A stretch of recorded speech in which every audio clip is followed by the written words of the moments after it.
Olá, meus amigos. Vamos então dar continuidade à nossa disciplina de Direito Civil 1 e hoje trabalhando com um tema novo, falando então de direitos da personalidade. Direitos esses que estão previstos no artigo 11 a 21 do Código Civil. E que, embora sejam poucos artigos dedicados aos direitos da personalidade, não significa que é uma matéria curta, tampouco intensa e profunda. Afinal, muitos dos dispositivos que nós vamos estudar têm aí questões genéricas, exemplificativas sobre os direitos da personalidade. Afinal, situações concretas, muitos exemplos já apreciados pela doutrina, pela jurisprudência e que também serão vislumbrados no futuro, que envolvam direitos da personalidade, ainda terão que ser estudados e serão, aí, pelo menos aqueles exemplos que nós já temos, estudados por nós. Então, temos muita coisa a ver sobre direito da personalidade. E começamos, então, a estudar a partir de uma perspectiva histórica, para tentar entender, afinal, o que são os direitos da personalidade dentro do paradigma do direito privado. E para isso, então, precisamos pensar muito na origem do direito privado em si, que é, como vocês bem sabem, muito voltado à ideia de propriedade, a questões patrimoniais. Ou seja, tratando aqui o direito privado originalmente das relações jurídicas civis que envolvam aí transmissão de patrimônio ou a relação do sujeito com a coisa, com o bem, com esse objeto.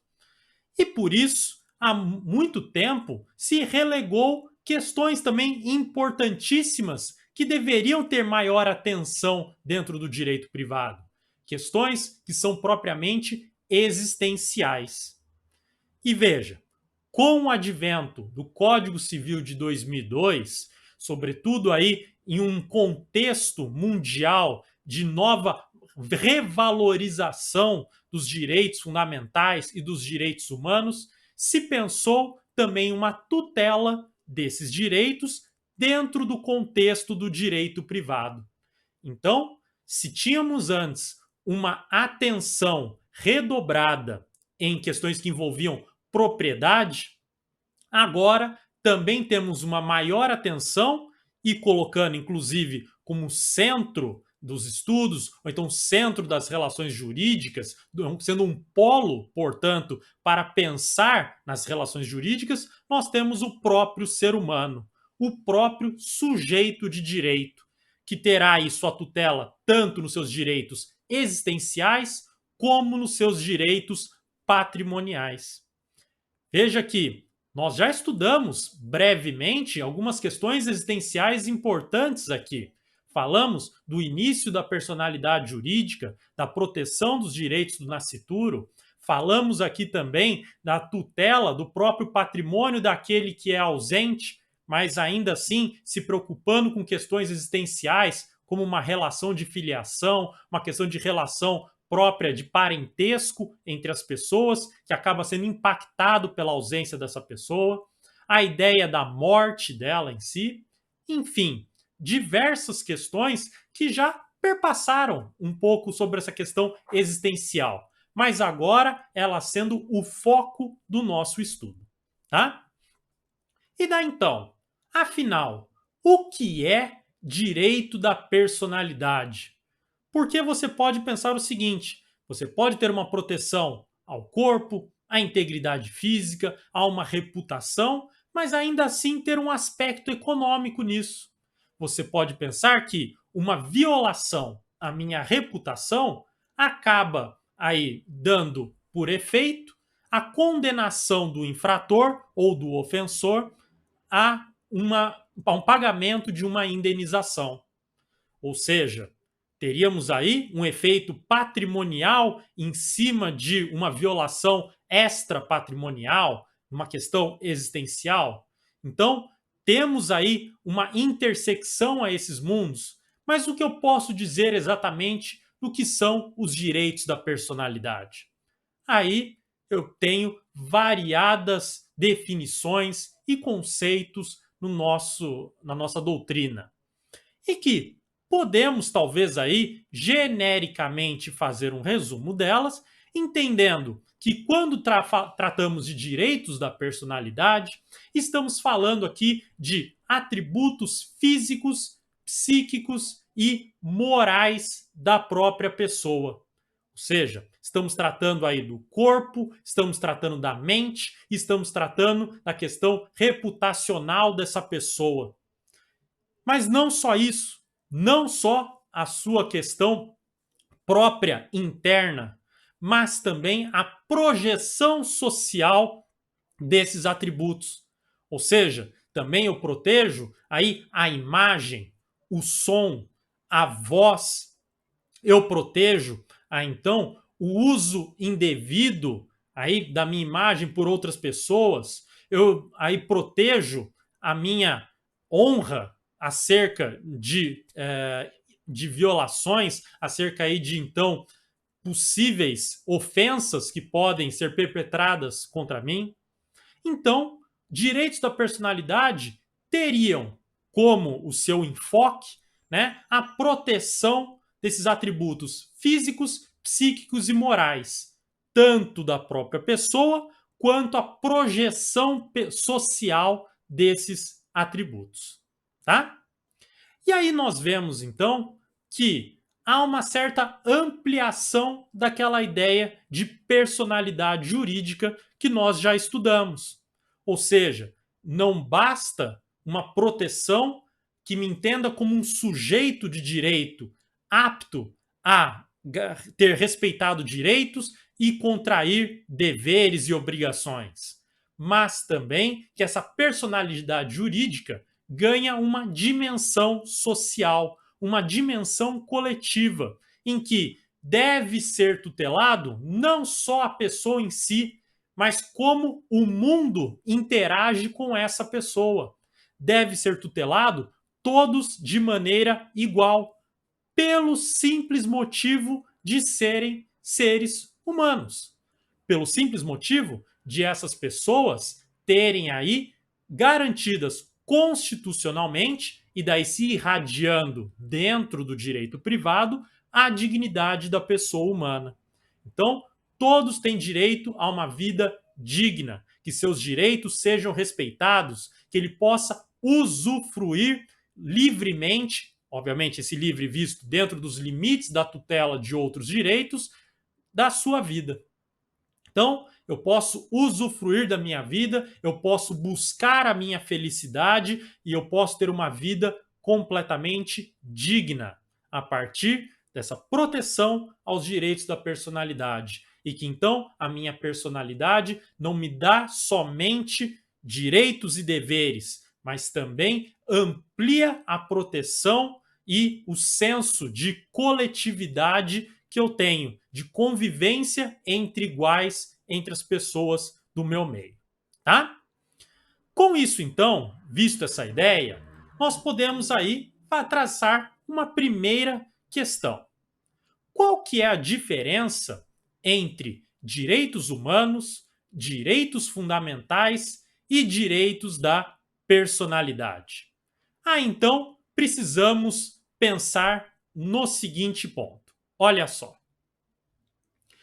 Veja aí na sua tela que eu tracei um gráfico para vocês, né? Trazendo então qual que seria a ideia de direitos humanos, direitos fundamentais e direitos da personalidade. Entendendo que um está contido no outro. Mas o que significa isso? Veja que eles muito se aproximam e a diferença deles por vezes é terminológica, embora possamos entender que haja sim uma certa distinção em conteúdo entre esses três termos. Veja só, quando eu falo de direitos humanos, normalmente eu estou realizando aqui uma abordagem tratando de tratados internacionais. Afinal, normalmente são os tratados internacionais que fazem referência à expressão direitos humanos. Direitos esses que devem ser protegidos pelo simples fato de uma pessoa ser humana. Então, direito à vida, à igualdade, solidariedade, né? Todas essas questões e liberdade, sobretudo, temos aí então dentro desse campo dos direitos humanos. Agora, alguns desses direitos humanos acabam sendo incorporados no texto constitucional. Vide a nossa Constituição Federal, que, por exemplo, no artigo 5º e no artigo 6º, trazem aí os direitos e garantias fundamentais e direitos sociais, incorporando questões de liberdade, por exemplo, de locomoção, de expressão, ou até mesmo questões de igualdade entre as pessoas, tudo no texto constitucional. Aí então estaríamos fazendo referência aos direitos fundamentais. Então, de certa maneira, direitos humanos seriam aí, então, essa gama de direitos que nós temos inerentes à condição humana e, quando incorporados ao texto constitucional, costumamos chamar de direitos fundamentais. Agora, quando eu começo a vislumbrar a proteção e o exercício desses direitos fundamentais dentro das relações privadas, aí eu estou me referindo a direitos da personalidade. Veja que a ideia de direitos humanos e direitos fundamentais, até então, era uma concepção de restrição à força estatal, ao poder do Estado contra os indivíduos, contra as pessoas. Afinal, o Estado tem um poder aí quase que infinito e ele então pode, por meio de uma violência, obrigar os seus jurisdicionados a realizar uma ou outra conduta. No entanto, tendo aí a proteção dos direitos humanos ou direitos fundamentais, eu tenho uma restrição aí importante e imponente contra esse poder estatal. Mas veja, por vezes, a ideia de aplicação desses direitos fundamentais deve envolver também a relação entre particulares. Afinal, por vezes, nós nos valemos da ideia de tratamento igual entre os particulares, nós nos valemos dentro de uma questão de autonomia privada, de liberdade de atuação, independentemente da intervenção estatal ou até mesmo de alguma forma de censura pelos particulares. Então, aí eu estou falando, dentro desse campo da relação entre particulares, do direito privado. E aí, essa absorção feita pelos direitos da personalidade. Então, veja que nem todos os direitos da personalidade, aí, ou melhor dizendo, todos os direitos da personalidade são direitos fundamentais e direitos humanos. Mas nem todos os direitos humanos são direitos fundamentais, tampouco são direitos da personalidade. Assim como direitos fundamentais, nem todos são direitos da personalidade. Vamos pensar num exemplo? Direitos políticos. Direito de votar e ser votado. Veja que aí é uma relação entre Estado e indivíduo, e não entre particulares. Logo, não estaria restrito ao campo dos direitos da personalidade. Ok? Trabalhado, então, essas questões, importantes questões aí, nós podemos começar a falar agora do próprio Código Civil, dando início ao artigo 11, que já nos traz aqui algumas ideias de características dos direitos da personalidade. Veja aí na sua tela, então, o artigo 11. Olha só, com exceção dos casos previstos em lei, os direitos da personalidade são intransmissíveis e irrenunciáveis, não podendo seu exercício sofrer limitação voluntária. Vamos entender esse artigo 11. Quando eu estou falando, então, deste artigo 11, eu estou falando aqui, então, de algumas características desses direitos da personalidade, mas que não se limitam a essas, porque a doutrina consegue identificar muitas outras a partir dessa redação. E que veja, direitos da personalidade todos possuem e não pode aí sofrer limitação voluntária. Ou seja, eu não posso restringir o meu direito da personalidade, salvo se a própria lei assim permitir. Ou até mesmo não posso perder, ter aí então tirado de mim esse direito da personalidade, embora eu possa permitir um exercício mais restrito desse direito da personalidade por razão aí de algum acordo ou ajuste feito com outra pessoa. Vamos dar um exemplo de um tema, inclusive, que vamos trabalhar em uma próxima aula. Se eu estou aí, por exemplo, contratado para fazer a publicidade de um determinado produto, então vou fazer lá uma propaganda comercial na televisão. Vai se fazer uso, portanto, da minha imagem e também da minha voz. Logo, eu estou aí cedendo o exercício do meu direito de imagem e do meu direito de voz. Veja, há uma certa limitação, porque eu vou ter que autorizar, já que eu celebrei aquele contrato, vou ter que autorizar que aquela empresa se utilize da minha imagem e da minha voz para a divulgação daquele produto. Então, veja, eu estou criando uma limitação voluntária ao exercício, mas permitido pela lei. Permitido porque eu não estou abrindo mão do meu direito de personalidade. A minha imagem e a minha voz continuam sendo meus.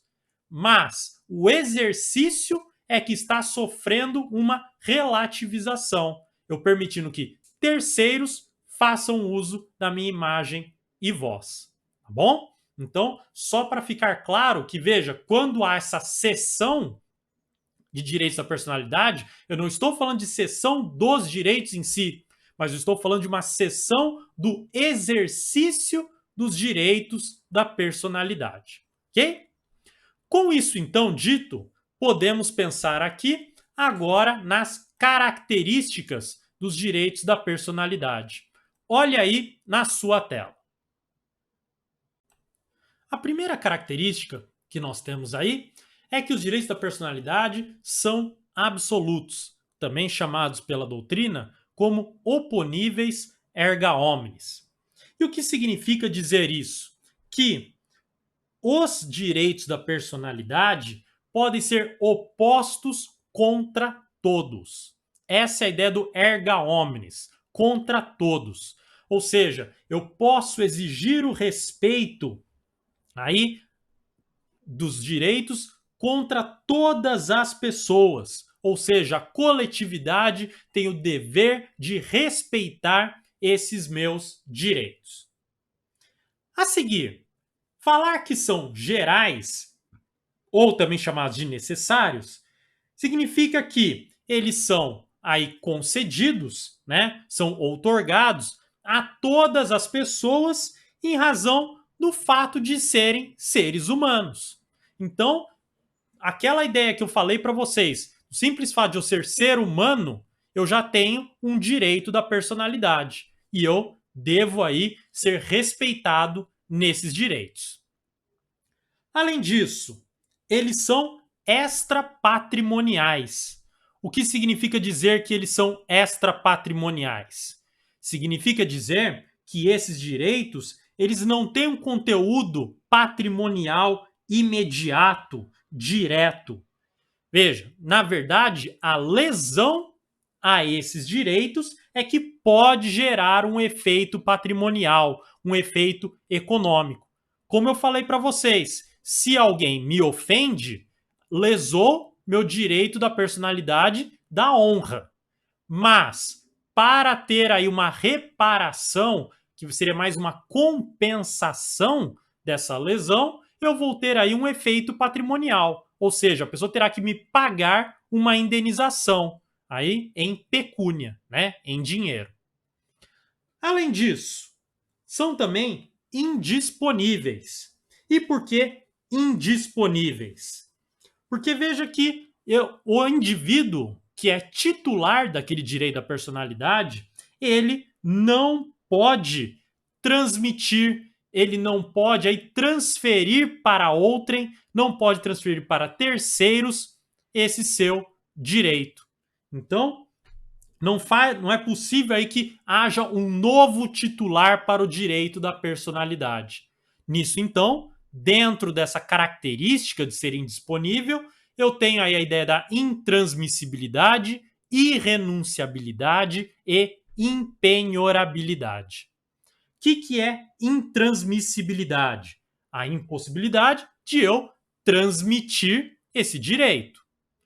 Irrenunciabilidade, a impossibilidade de eu renunciar, ou seja, abrir mão daquele direito, né? De eu então abandonar esse direito. Não posso fazer isso.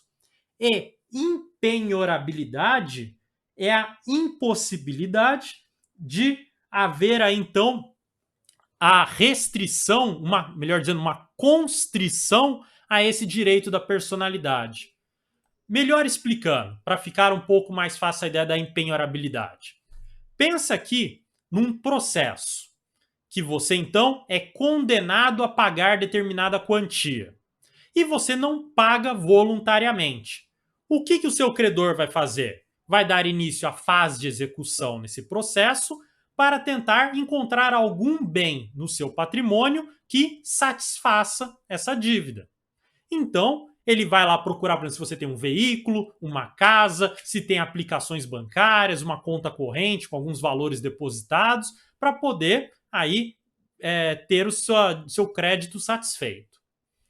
Veja, nessa situação, quando ele encontra um bem que seja interessante para a satisfação do crédito, ele vai realizar a penhora. Ou seja, é como se ele separasse parte daquele patrimônio que ele encontrou para o pagamento da dívida. Então, ele realiza a penhora, que é essa constrição em parte do patrimônio, para garantir o pagamento da dívida. Veja, um direito da personalidade pode ser penhorado para esses fins? Não pode, né? Você não pode, então, garantir aí o pagamento de uma dívida, separar parte do patrimônio do devedor, sendo que parte dele é um direito da personalidade em si. Então, não poderia aí penhorar o direito à imagem, direito à voz daquela pessoa. Mas eu posso penhorar, por exemplo, os ganhos auferidos em razão do uso desse direito de imagem ou voz. Então, digamos, gravei aquele comercial, recebi uma remuneração pela gravação desse comercial.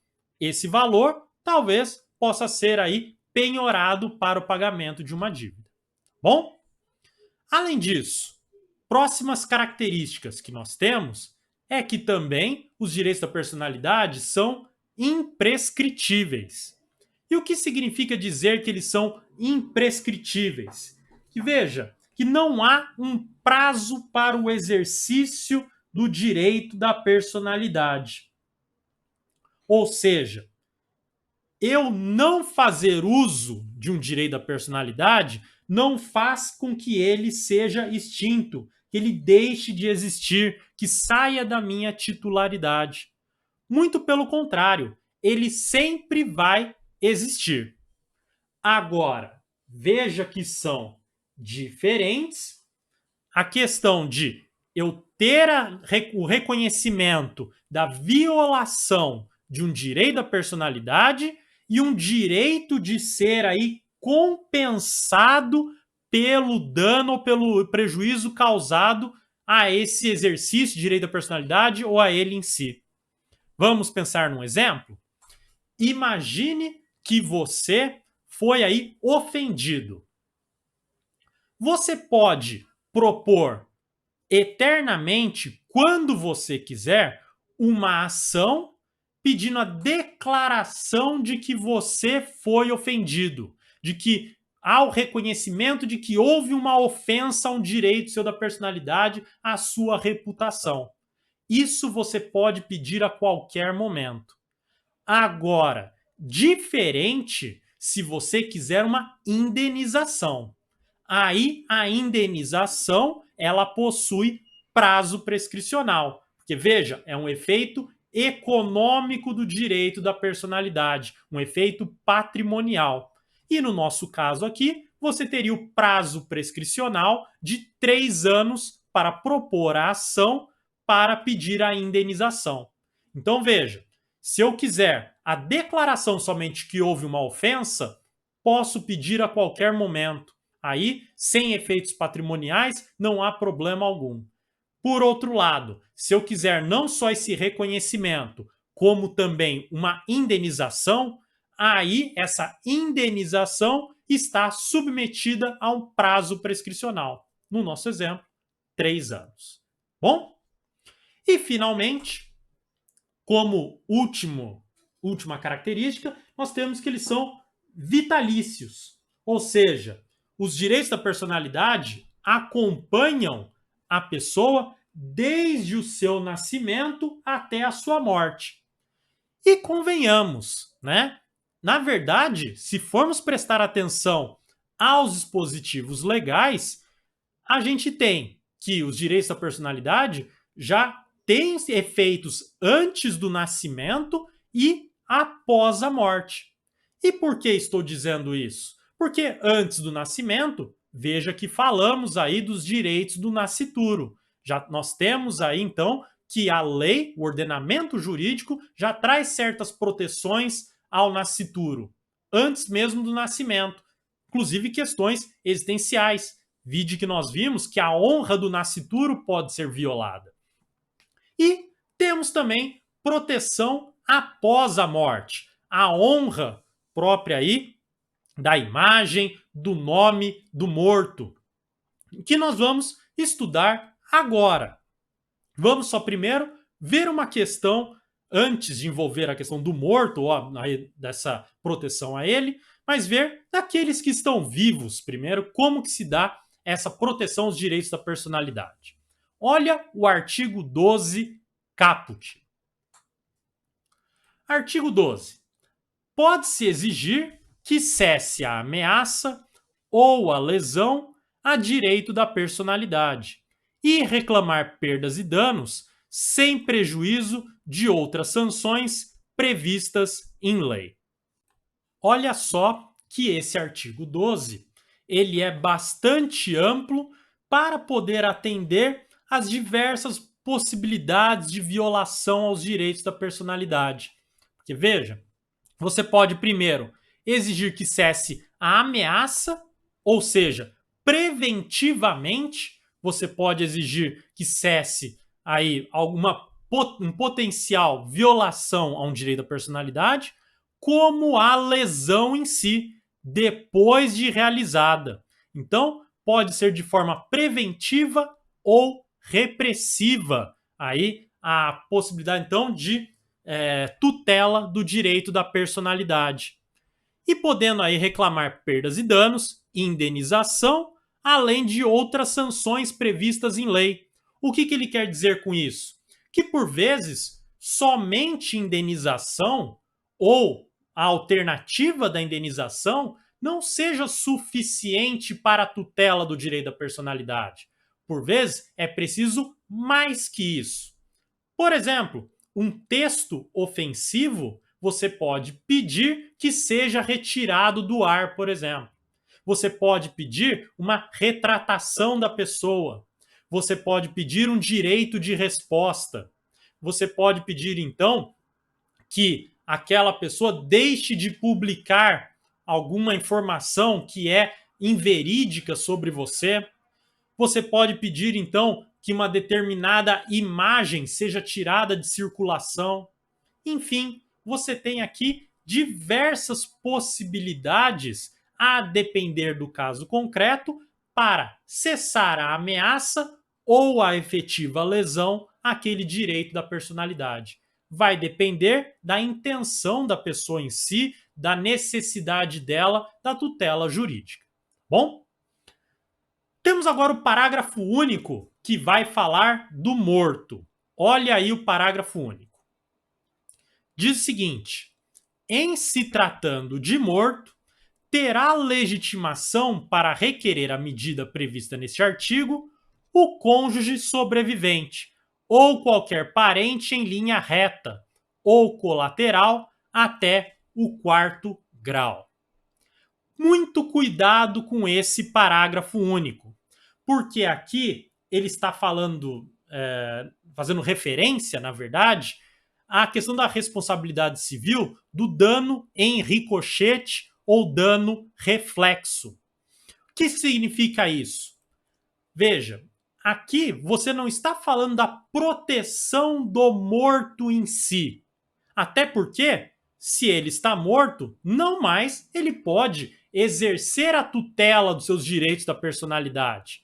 Mas veja, a sua reputação pode aí ultrapassar o evento morte, mas não o afetando em si quando há uma violação, mas afetando os seus parentes, que, com a violação da honra desse morto, acabam também sendo afetados.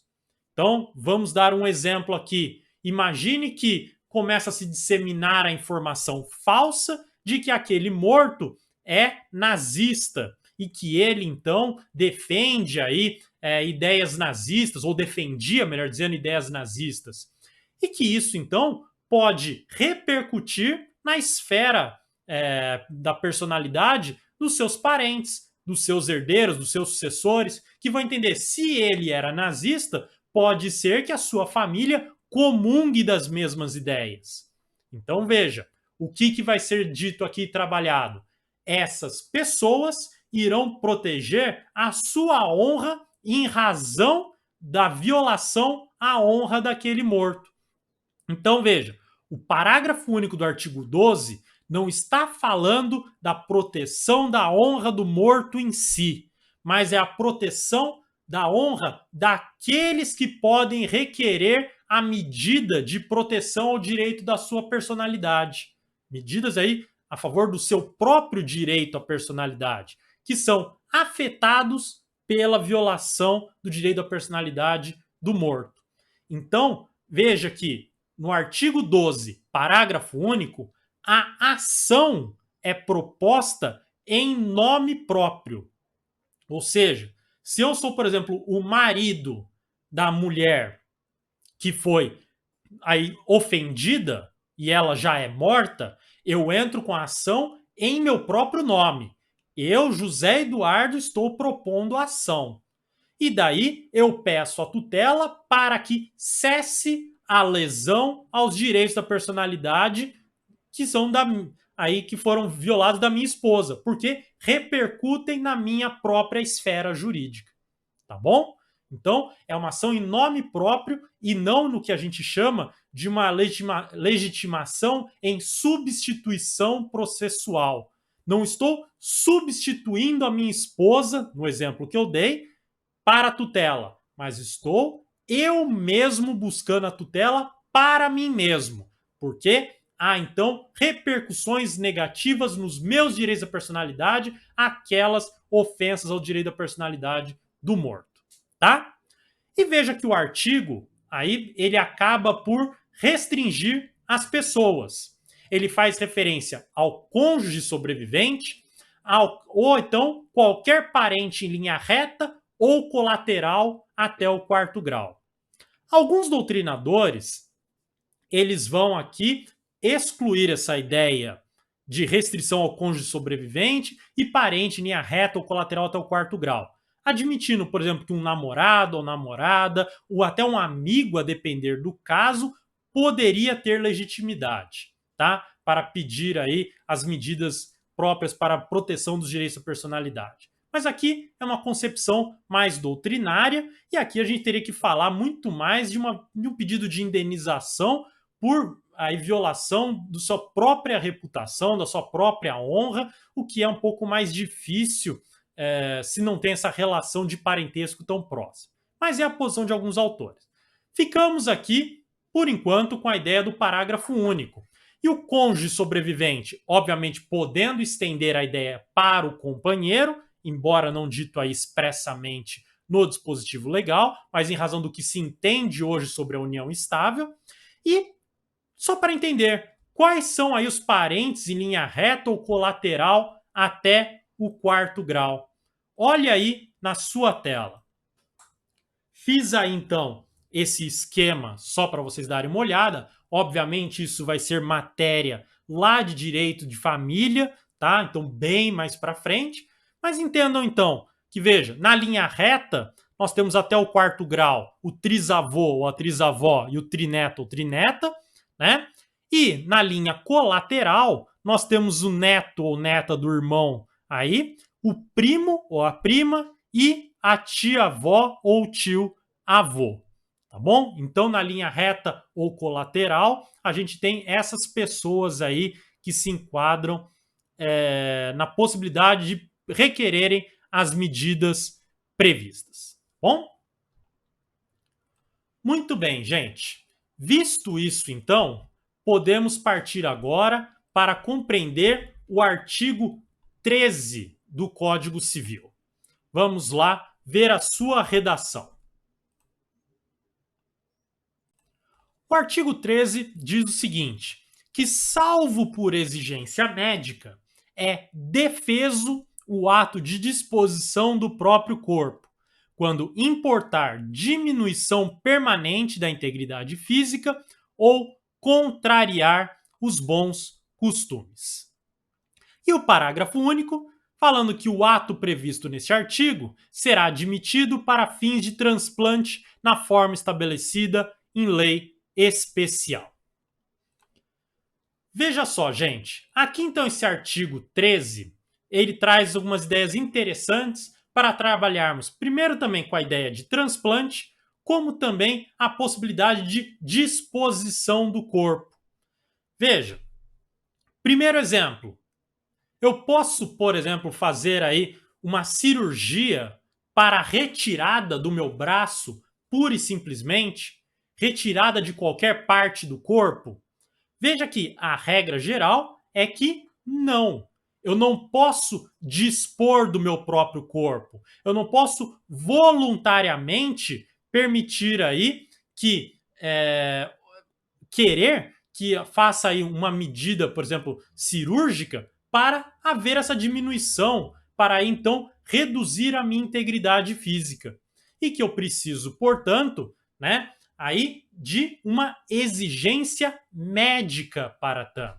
Então, se haverá então a amputação de um braço meu, deve ter aí uma justificativa médica. Então, digamos que estou acometido por uma enfermidade que leva aí, por exemplo, a gangrena, que leva aí, então a uma deformidade no meu membro que pode comprometer o funcionamento do meu organismo. Então, veja, aí há uma exigência médica. E havendo essa exigência médica, daí então eu posso dispor do meu corpo. Agora veja, essa exigência médica, ela pode ser interpretada e deve ser interpretada de maneira extensa. Não só em razão do bem-estar físico daquela pessoa, como também do bem-estar psíquico daquele paciente. Vamos pensar aqui, primeiro, na ideia daquela cirurgia estética que serve não só para melhorar a imagem da pessoa, mas também para a questão própria de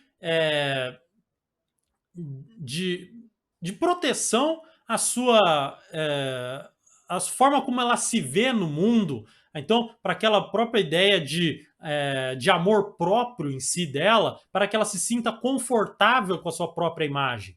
Então, imagine uma pessoa que sofreu queimaduras graves. Veja, essa cirurgia estética, ela vai atingir não só um bem-estar físico para a pessoa, como também psíquico, né? Esse paciente se sentirá melhor com a alteração estética dessa pessoa, com essa cirurgia, né? Agora, podemos pensar em outra forma de cirurgia estética. Aquela cirurgia estética que serve tão somente ao embelezamento. Então, aquela pessoa faz uma cirurgia para alterar a forma do nariz, que faz aí então a colocação, por exemplo, de silicone, enfim, cirurgias estéticas que não têm a ver com uma exigência médica em si. Podem ser admitidas? Com certeza. Tanto que é tão comum. O Brasil é recordista, né, de cirurgias estéticas. E por que elas são possíveis? Primeiro, não contrariam os bons costumes, a diminuição da integridade física, de disposição do corpo, ela é mínima e serve, obviamente, para uma questão psíquica da pessoa, de ela se sentir bem com o próprio corpo. Então, é plenamente possível uma cirurgia estética, uma cirurgia plástica para alteração do próprio corpo, independentemente dessa exigência médica em si. Agora, voltando para a ideia da amputação do corpo e tudo mais, temos uma situação um tanto quanto peculiar, que é o problema aqui dos transplantes.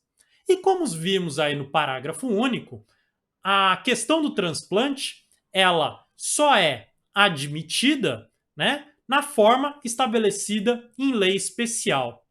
E temos lei especial para tanto, que é a lei número 9.434, sobretudo o seu artigo 9º.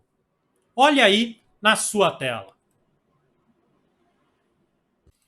Artigo 9º vai dizer o seguinte, que é permitida a pessoa juridicamente capaz dispor gratuitamente de tecidos, órgãos e partes do próprio corpo vivo, para fins terapêuticos ou para transplantes, em cônjuge ou parentes consanguíneos até o 4º grau, inclusive na forma do parágrafo 4º desse artigo, ou em qualquer pessoa, mediante autorização judicial, dispensada esta em relação à medula óssea.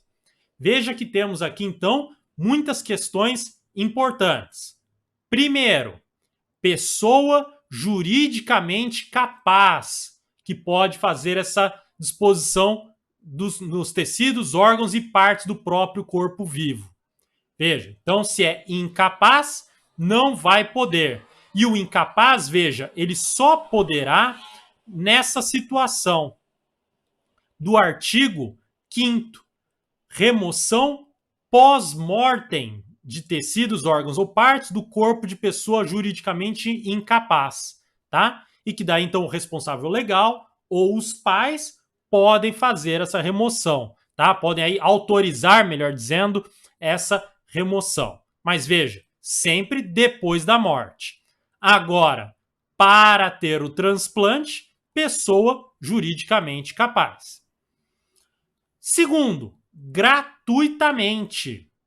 Não pode aí ter o transplante por via onerosa, tá? É proibido, é ilícito, inclusive criminoso, aí então o comércio de órgãos, tá? Então aí o tráfico de órgãos e tudo mais, ele é vedado pelo nosso ordenamento jurídico. Temos a limitação também das pessoas, cônjuge ou consanguíneos até o 4º grau, que daí precisará da autorização do parágrafo 4º. Como que essa autorização? Veja, preferencialmente por escrito e diante de testemunhas, tá? Fazendo aí referência ao tecido, órgão ou parte que vai ser retirado. E que, se for qualquer outra pessoa que não seja cônjuge ou parente consanguíneo até 4º grau, que seja mediante autorização judicial. Bom? Salvo se for questão de medula óssea, que não precisa. Veja, qualquer órgão, tecido ou parte pode ser retirado para fins de transplante? Não. Olha o parágrafo 3º. Só é permitida a doação referida neste artigo quando se tratar de órgãos duplos, de partes de órgãos, tecidos ou partes do corpo, cuja retirada não impeça o organismo doador de continuar vivendo sem risco para a sua integridade e não represente grave comprometimento de suas aptidões vitais e saúde mental, e não cause mutilação ou deformação inaceitável e corresponda a uma necessidade terapêutica comprovadamente indispensável à pessoa receptora.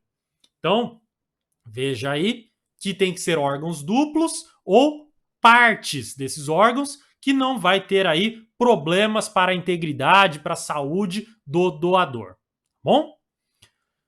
Como é o caso, por exemplo, dos rins, né? Ou então parte do fígado, por exemplo, que pode ser doado, e assim vai. E finalmente, veja que você pode revogar a sua doação, né? Revogar aí a sua autorização de doação até antes da cirurgia. Olha o parágrafo 5º. A doação poderá ser revogada pelo doador ou pelos responsáveis legais a qualquer momento antes de sua concretização, tá?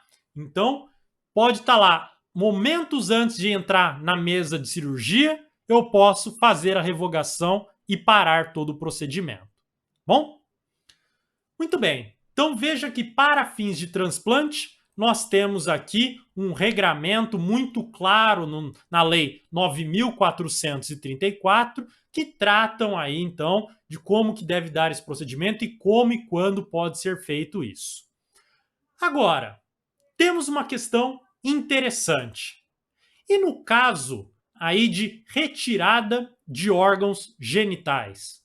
No caso, por exemplo, dos transexuais, né, no caso de transexualidade, que eles não se sentem bem com o sexo que eles nasceram e que então pretendem aí retirar o órgão genital, fazer a sua mudança para o de outro sexo. Isso é possível? Veja que aqui é uma forma de restrição, né, permanente, né, uma disposição permanente do próprio corpo e que não se trata de um órgão duplo, não se trata então de parte desse órgão, mas a retirada total. Isso é possível? Com certeza, tá? E por que isso é possível? Primeiro, temos aí já esse tipo de cirurgia sendo realizado pelo SUS. Em segundo lugar, por motivos jurídicos, veja que isso é sim uma exigência médica. Por quê? Porque antes da realização dessa cirurgia, a pessoa passa por todo um procedimento e atendimento psiquiátrico, psicológico, né, mais psicológico aí no caso, para que a pessoa confirme de fato que ela tem a intenção de realizar essa cirurgia, que ela tem essa visão, vamos dizer assim, não, não confortável com o próprio corpo. Que ela então não se vê como um homem ou como uma mulher, mas se vê então talvez aí com o gênero oposto, ou até mesmo, em outras situações, não se identifica com um ou com outro gênero. E por isso, então, a retirada desse órgão genital irá trazer aí uma maior, vamos dizer assim, saúde mental para essa pessoa. Então, veja que essa cirurgia ela é permitida porque se verifica uma exigência médica nesse caso, tá? E por último, aqui que eu gostaria de falar para vocês sobre esse artigo 13 é também o caso das tatuagens. Afinal, veja, de certa maneira, você está dispondo do seu próprio corpo, porque você está aí fazendo uma alteração nele, né, na sua pele, de maneira quase que permanente, né? Salvo nos casos que dá para fazer a retirada da tatuagem, mas pelo menos que dependendo aí da tatuagem, não tem como tirá-la completamente. Veja que aqui a tatuagem se encontra na mesma questão das cirurgias estéticas, meramente estéticas, tá? Não para aí, então, correção de algumas, por exemplo, deformidade causada por alguma doença ou algum acidente, por exemplo, uma queimadura, né? Nós temos aqui também a tatuagem sendo aceita facilmente como um costume, como uma atividade incorporada na nossa sociedade. Não é mais possível aceitar, e isso é uma crítica ferrenha que é feita esse artigo 13, falar que é contra os bons costumes. Afinal, essa referência a bons costumes é uma visão aí extremamente conservadora e que parece não mais ser compatível com a visão de direito que nós temos atualmente. Afinal, bons costumes têm muito mais a ver com uma questão moral do que efetivamente jurídica. E tatuagem não pode mais ser compreendida como algo ruim, algo sujo, até que algumas outras pessoas falam, né? Que na verdade tatuagem é aí até por vezes uma subcultura, uma cultura que a gente tem dentro da nossa sociedade, né? Uma forma da pessoa se expressar por meio delas. E aí então, tanto que o Supremo Tribunal Federal, por meio do recurso extraordinário número 898-450, decidiu que tatuagem não pode ser justificativa, não pode ser motivo para a reprovação de determinada pessoa em concurso público. Então, um edital não pode exigir que a pessoa não seja tatuada. Ela não pode sofrer diminuição na sua nota ou exclusão no concurso público em razão de ter uma tatuagem. Salvo se a tatuagem tiver mensagens ou símbolos que sejam próprios de discurso de ódio, que sejam aí ofensivos, que sirvam então para atacar as outras pessoas. Aí então nós temos aqui o STF se valeu, que é a ideia do professor Celso Antônio Bandeira de Mello, de uma teoria da desigualdade justificada. Ou seja, você pode ter tatuagem, mas você não vai ter o mesmo tratamento se a sua tatuagem existir para ofender as outras pessoas. Aí então, essa tatuagem não pode ser admitida e pode ser utilizada como critério para a exclusão sua de concurso público. Então vamos dar um exemplo? Uma tatuagem que faz referências nazistas, ou então uma tatuagem que prega pela morte dos policiais militares e você está tentando ingressar na polícia militar. Veja, então é justificado o tratamento desigual. Bom? Pessoal, com isso então podemos ir para o artigo 15. Vou pular aqui o artigo 13 para ir para o 15 porque tem relação com o que estamos tratando agora. Olha aí então o artigo 15 na sua tela. Ele diz o seguinte, que ninguém pode ser constrangido a submeter-se com risco de vida a tratamento médico ou a intervenção cirúrgica.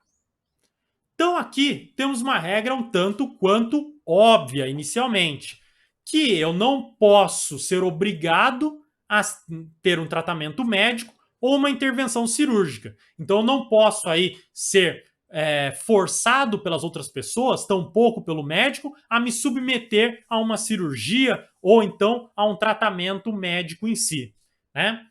Mas veja, aqui há formas de comportar algumas exceções, né? Quando a própria pessoa em si não tiver a possibilidade de se manifestar, então digamos que a pessoa está dentro de uma situação de incapacidade, ou até mesmo essa pessoa está em coma, nessas situações, veja que então, na impossibilidade de ouvir o paciente, então deve-se buscar um responsável legal, para que ele dê autorização para o tratamento cirúrgico ou tratamento aí terapêutico.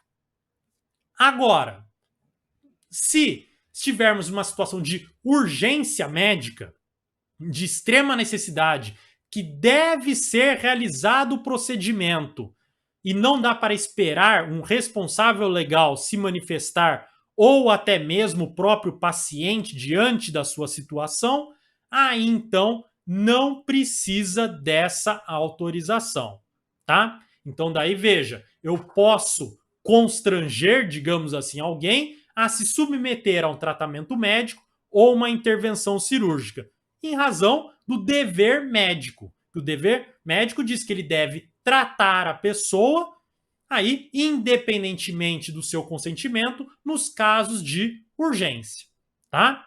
Agora, se esse paciente pode se manifestar, se ele pode, então, trazer o seu consentimento ou não, então daí o médico está submetido à vontade deste paciente, que é o que chamamos de consentimento informado, tá? Ideia do consentimento informado, que o paciente ele só vai consentir quando ele for informado pelo médico sobre os riscos desse procedimento. Então, o médico não pode simplesmente estabelecer um formulário padrão, pedir que a pessoa leia e ponto final. Não, o médico precisa trazer quais são os riscos do procedimento que a pessoa vai submeter e o que pode acontecer aí com o sucesso e com o insucesso daquele procedimento, tá? A ideia de consentimento informado. Agora aqui nós temos um caso peculiar, uma polêmica que existe há muito tempo no direito brasileiro, que é o caso da recusa de transfusão de sangue por questões religiosas, que é o caso, por exemplo, das testemunhas de Jeová, que, por razão religiosa, não aceita transfusão de sangue, porque aqueles que recebem o sangue de outras pessoas acabam violando o dogma religioso, se tornam impuros e não podem mais participar daquela comunidade religiosa. Então, nessa situação, os testemunhas de Jeová podem recusar a transfusão de sangue? A matéria ainda não foi julgada pelo STF. Está aí desde 2019, pronta para ser julgada pelo plenário, mas ainda não levada a julgamento, tá? Que é o recurso extraordinário 1.212.272. Mas a doutrina e a jurisprudência, então, a doutrina, aí os doutrinadores e os tribunais estaduais, principalmente, e algumas decisões do STJ, já dão alguma ideia do que talvez seja a orientação para esses casos. E parece se firmar da seguinte maneira: se for caso de emergência, caso aí de urgência, a transfusão independe do consentimento ou autorização, seja o beneficiado aí da transfusão maior ou menor de idade, tá? Então o médico realiza a transfusão independentemente do consentimento ou da autorização do responsável legal, no caso da emergência. Agora, se for maior e capaz e não for caso de emergência, a doutrina parece se firmar na ideia da autonomia do paciente, na ideia de que ele pode escolher não sofrer a transfusão, enquanto que a jurisprudência parece se firmar muito mais na ideia de proteção à vida em si, autorizando o médico a fazer forçadamente a transfusão de sangue, tá? Agora, quando for menor e não for caso de emergência, prevalece para a doutrina a proteção à vida, tá? Então, como o menor não pode se manifestar, como tem que ter aí os responsáveis se manifestando no lugar dele, prevalece então a proteção à vida, que é um bem maior do que a própria autonomia, pelo menos na visão doutrinária. Então, como o menor não tem como se manifestar por si só, não pode aí os outros decidirem pelo risco maior à sua vida. Então, prevalece a proteção à vida e não a autonomia de negar a transfusão. Bom? Muito bem. Artigo 14 agora. Olha aí o artigo 14.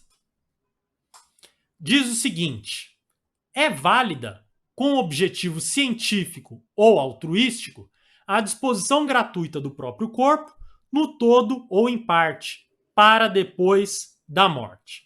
E o parágrafo único: o ato de disposição pode ser livremente revogado a qualquer tempo. Então veja, eu posso, por exemplo, colocar à disposição, para fins, por exemplo, de uma universidade, né, o meu próprio corpo depois da morte, desde que eu faça isso gratuitamente.